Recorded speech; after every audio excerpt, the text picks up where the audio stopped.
नमस्कार, news one Hindustan देख रहे हैं आप। मैं हूं आपके साथ अक्षता रावत। चलिए रुक करते हैं खबरों का।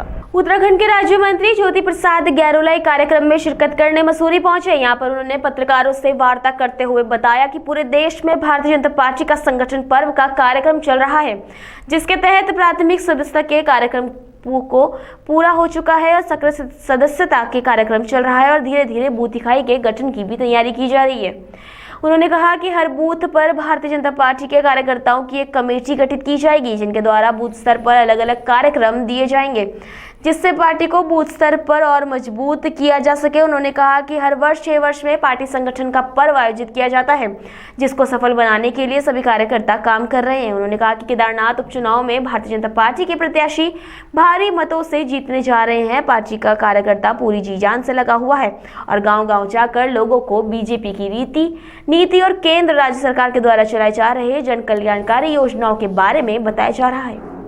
अभी भारतीय जनता पार्टी का संगठन पर्व कार्यक्रम चल रहा है, जिसके तहत अभी हमने प्राथमिक सदस्यता के कार्यक्रम को पूरा किया है। अब सक्रिय सदस्यता के कार्यक्रम हमारे चल रहे हैं।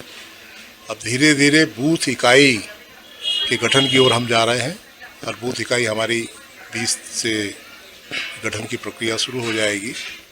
उस गठन की प्रक्रिया के बाद हर बूथ पर हमारी एक कमेटी बनेगी। उस कमेटी में पार्टी के अलग अलग प्रकार के कार्यक्रमों के सभी प्रमुख बूथ स्तर पर गठित किए जाएंगे। तो पार्टी उस योजना को बहुत बड़े स्वरूप में लेकर चल रही है। पार्टी का संपूर्ण कैडर, पूरे उत्तराखंड का कैडर उस कार्यक्रम को सफल बनाने में लगा हुआ है। तो भारतीय जनता पार्टी का यह 6 वर्ष में आने वाला यह संगठन का पर्व पार्टी की दृष्टि से बहुत महत्वपूर्ण पर्व होता है। इसलिए हमारे सारे कार्यकर्ता इस पर्व को सफल बनाने में लगे हुए हैं।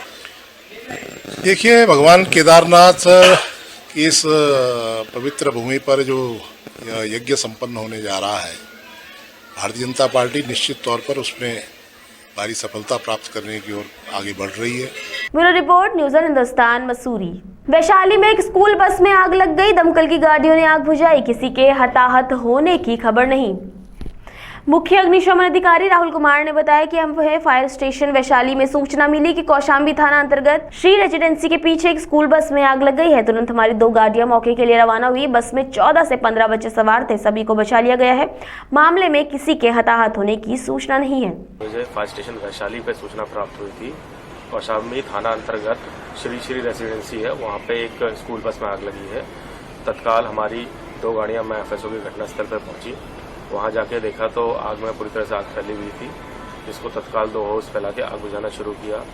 वहाँ पे लगभग बस में 14 से 15 बच्चे थे, जो सकुशल बाहर निकाल लिया गया था, जिनको इस घटना में किसी प्रकार की कोई हानि नहीं है।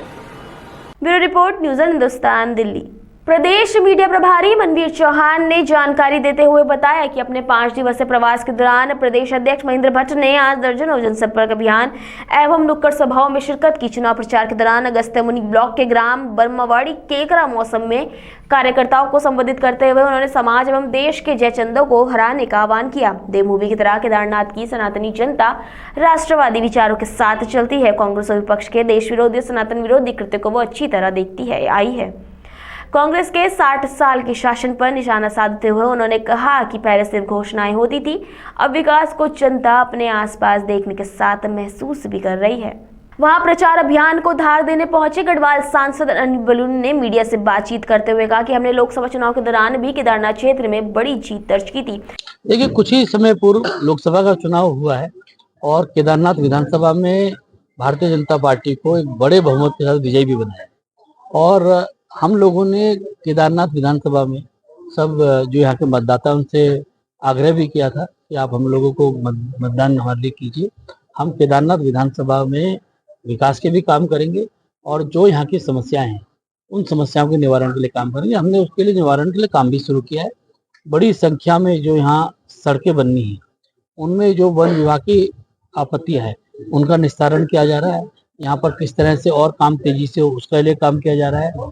यहाँ पर तीर्थाटन को किस तरह से रोजगार के साथ जोड़ना, उस पर काम हम लोग कर रहे हैं और हमें पूरा विश्वास है कि यहाँ के लोग इस बात को समझते भी हैं और वो जानते हैं कि इस जो पूरा आगे के काम होने उसमें विधायक भी अगर भारतीय जनता पार्टी के होंगे तो और तेजी के साथ काम हो पाएगा। और जनता ने इस बात को समझदारी के साथ मन बना लिया कि भारतीय जनता पार्टी को विजय मिलेगी। मैं सबसे पहले अपने केंद्रीय नेतृत्व का, प्रदेश नेतृत्व का आभार व्यक्त करूंगा कि उन्होंने केदारनाथ की जनता को एक ऐसा प्रत्याशी भारतीय जनता पार्टी ने दिया है, आशा नौटियाल जी को, जिनकी छवि, जो 2 बार यहाँ पूर्व में विधायक रह चुकी हैं, केदारनाथ की जनता की सेवा वो कर चुकी हैं और उनके व्यवहार से, उनके जो कार्य उन्होंने विकास के यहाँ किए, उससे सारी केदारनाथ क्षेत्र की जनता अच्छी तरह से परिचित है।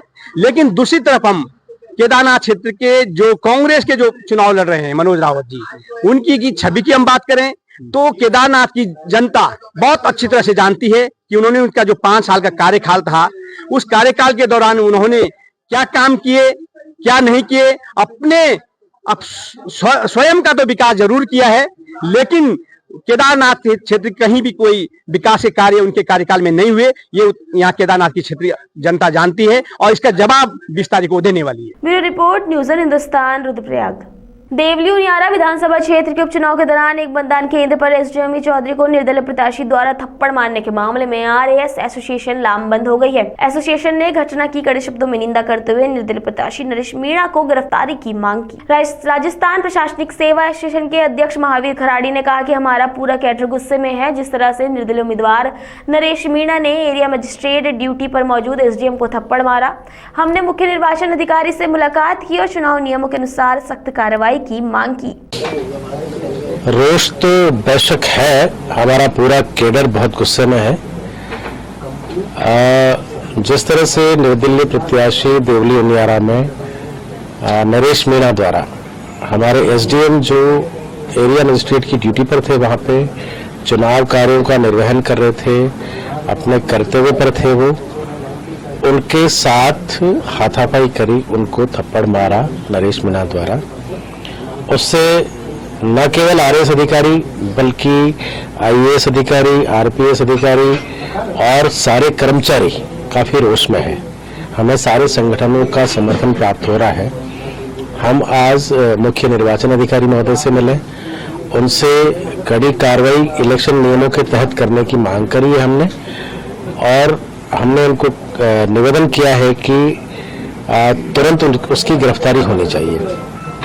यही बात हमने मुख्य सचिव महोदय के सामने रखी। उन्होंने हमें आश्वासन दिया है कि कड़ी कार्रवाई होगी। मुख्यमंत्री महोदय के अतिरिक्त मुख्य सचिव महोदय से भी हम मिले हैं, उन्होंने भी आश्वासन दिया है कि बहुत कड़ी कार्रवाई हम करेंगे उसके खिलाफ, क्योंकि बूथ कैप्चरिंग जैसी घटना करी है एक तरह से उसने।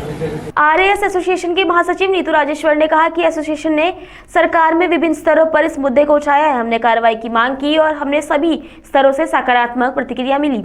एसोसिएशन ने अभी सरकार के विभिन्न स्तरों पर अपनी बात रखी है और कार्रवाई की मांग की है, और सभी स्तरों पर बहुत पॉजिटिव रिस्पांस एसोसिएशन को और अधिकारियों को मिला है, और ये आशा की जा रही है कि जैसा उन्होंने रिस्पांस दिया है वैसी कार्रवाई भी अभी इलेक्शन का जो सब प्रोसेस खत्म होता है उसके बाद होना चाहिए। आज भी सीएस ने और एसीएस होम ने दोनों चीज़ों के लिए आश्वासन दिया है, शीघ्र होना चाहिए। आज के इवेंट के बाद तो नो डाउट लाजमी हो गया है कि इस चीज़ पर कार्रवाई शीघ्र हो, गनमैन हो, क्योंकि जैसा खंडेला में इवेंट हुआ था उसके बाद भी और बहुत सारे इवेंट बैक टू बैक चलते चले आ रहे हैं। लेडी ऑफिसर्स जहाँ पर फील्ड में हैं और स्पेशली एसडीएम जो मैजिस्ट्रियल ड्यूटीज़ पर हैं, वहाँ पर ये भी अब ज़्यादा ज़रूरत लगती है, तो फुली गवर्नमेंट पॉजिटिव डायरेक्शन में मदद के लिए आगे आएगी, इस काम करेगी।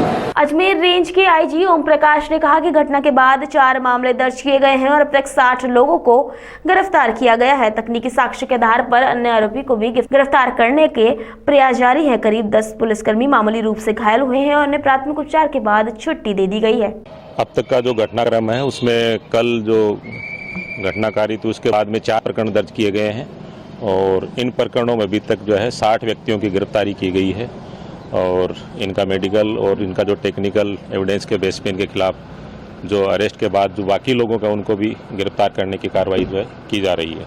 इसको चेक करवाते हैं एक बार, कोई मेरे पास भी सूचना मिली है, लेकिन इनको तो वेरीफाई करवाएं एक बार इसको। कल जो घटनाक्रम हुई उसमें कोई घायल हुआ पुलिसकर्मी? इसमें लगभग 10 पुलिसकर्मियों के मामूली चोटें आई हैं, सभी ठीक हैं और सामान्य उपचार करके उनको छुट्टी दे दी गई है। पथराव में और ग्रामीणों में जो पथराव किया, उनसे जो बाहर से लोग जो आकर के आए हुए थे, उन्होंने ग्रामीणों पे भी पत्थर फेंके, इसमें कुछ ग्रामीण भी चोटिल हुए हैं। ज़्यादातर लोग इसके जो समर्थकों से बाहर से लेकर के आए थे और बाद में अंधेरे का फ़ायदा उठा करके इन्होंने पथराव किया और उसमें दो गवर्नमेंट व्हीकल के अलावा कुछ निजी वाहन जो इसमें जले हैं, कुछ मोटरसाइकिलें भी जली हैं। संपूर्ण घटनाक्रम को देखते हुए 4 प्रकरण दर्ज करके और बाकी जो इसमें जो 60 व्यक्तियों की गिरफ्तारी के बाद जो भी बचा उनमें किसी को भी बख्शा नहीं जाएगा, सभी की गिरफ्तारियां की जाएंगी। वहीं इस घटना के जिम्मेदार निर्दलीय उम्मीदवार नरेश मीणा ने कहा कि एसडीएम की कोई जाति नहीं होती, चाहे वो किसी भी जाति का हो, मैं उसे पीटता। उनके तौर तरीके को सुधारने का यही एकमात्र इलाज है। हमने सुबह से कुछ नहीं किया, हम उनके आने का बेसब्री से इंतजार कर रहे थे। हमारे लिए खाने का इंतजाम नहीं था। मैं यहाँ इस मंच पर था जब मैं बेहोश हो गया। मेरे समर्थक मुझे अस्पताल ले गए और जब मिर्ची बम का धमाका हुआ तो मेरे समर्थक मुझे दूसरे गांव ले गए, जहां मैंने पूरी रात आराम किया। जो कुछ भी हुआ वो पुलिस ने किया। एसडीएम यहाँ क्यों हुक्म चला रहे थे? वो भाजपा के एजेंट हैं क्या? आधी एसडीएम को जाति नहीं होती, उसकी वो मीणा होता तो भी पिटता, वो गुजर होता तो भी पिटता, बामण होता तो भी पिटता।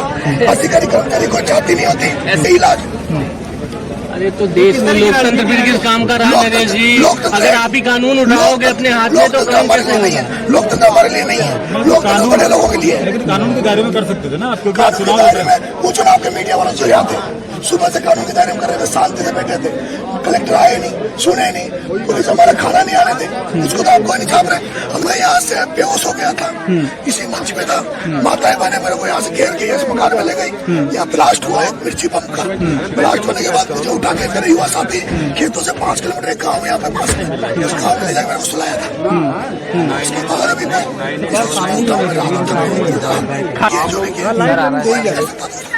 लोग कह रहे हैं पुलिस ने आग लगाई है गाड़ियों में, वो कह रहे हैं कि पुलिस ने पीटा है लोगों को। नया मकान बन रहा है, इस मकान को हम तोड़ेंगे, हमारे लोग तोड़ेंगे। घरों में घुस के पुलिस ने मारा, माता बहनों को मारे, उनकी कोई कुछ नहीं कहता, बिल्कुल मारेंगे। जिस अधिकारी ने अगर पर्ची वोटिंग कराई, जिस अधिकारी ने यहाँ की भावनाओं को तोड़ा, पूरा गांव जब यहाँ पे बैठा था बहिष्कार करके, उनको क्या जरूरत आ गई थी? आंगनबाड़ी की महिला को ये कह के तुझे सस्पेंड कर देंगे, नौकरी से हटा देंगे। एक मास्टर को, एक उसके पति को, उसको क्या जरूरत थी? उसे ये जरूरत थी, वो एजेंट था बीजेपी का, वो कन्हैयालाल चौधरी का एसडीएम है, उसको यहाँ लगाने का आरोप लगाया इसलिए बीजेपी का फायदा हो। Bureau report, news on Hindustan, Delhi. पूर्व राज्यसभा सदस्य मोहम्मद अदीब को महामंडलेश्वर ने दिया वीडियो संदेश। सुनिए क्या कहना है यति नरसिंहानंद गिरी महाराज का। मोहम्मद अदीब एक राज्यसभा का सदस्य रहा। ये व्यक्ति सबसे बड़ी पंचायत में, इस देश की सबसे बड़ी पंचायत में बैठा। अभी इस व्यक्ति ने 2 दिन पहले इसने एक बयान दिया कि हम मुसलमानों का एहसान मानो, यदि हम पाकिस्तान गए होते तो पाकिस्तान का बॉर्डर आज लखनऊ तक होता। अब इतना झूठा, इतना अनलगर प्रलाप, मुझे इसका समझ में नहीं आया कि क्या ये टैंकों पर बैठकर लखनऊ तक पहुंच गया होता ये मोहम्मद अदीब। इस मोहम्मद अदीब को ये पता नहीं है कि कई बार इसके भाई बंधु लड़ने की कोशिश कर चुके हैं और कई बार उन्होंने मुंह की खाई है। भारत पाकिस्तान का बंटवारा जब धर्म के आधार पर हुआ था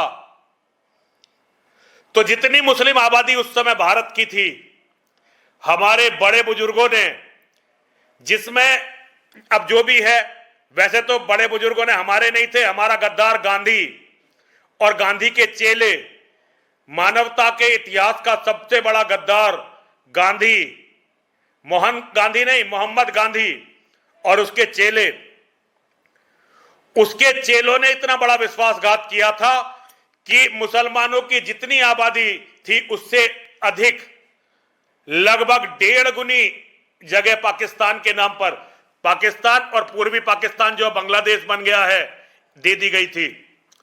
उसके बाद भी भारत में मुसलमान रख लिए। और ये जो मोहम्मद अदीब है ना, इसके ये लखनऊ के आसपास यहां यूपी में रहता है, इसके पूर्वजों ने पाकिस्तान के लिए वोट दिया था, मुस्लिम लीग को। ये मुस्लिम लीग के समर्थक हैं जो भारत के बंटवारे के लिए काम कर रही थी और एक योजना बनाकर ये यहां रह गए। और आज ये यहां ऐसी अनर्गल बकवास कर रहे हैं, क्योंकि जानते हैं ये कोई इनको ठीक से जवाब देने वाला नहीं है। अरे मोहम्मद अदीब, शर्म हो थोड़ी तो कहीं चुल्लू भर पानी में डूब मरो, लेकिन शर्म तुम्हें नहीं आ सकती, क्योंकि तुम उस कौम में ही पैदा नहीं हुए जहां शर्म की जाती है। तुम लोग भिखारी और लुटेरे, पहले भिखारी उसके बाद लुटेरे होते हो।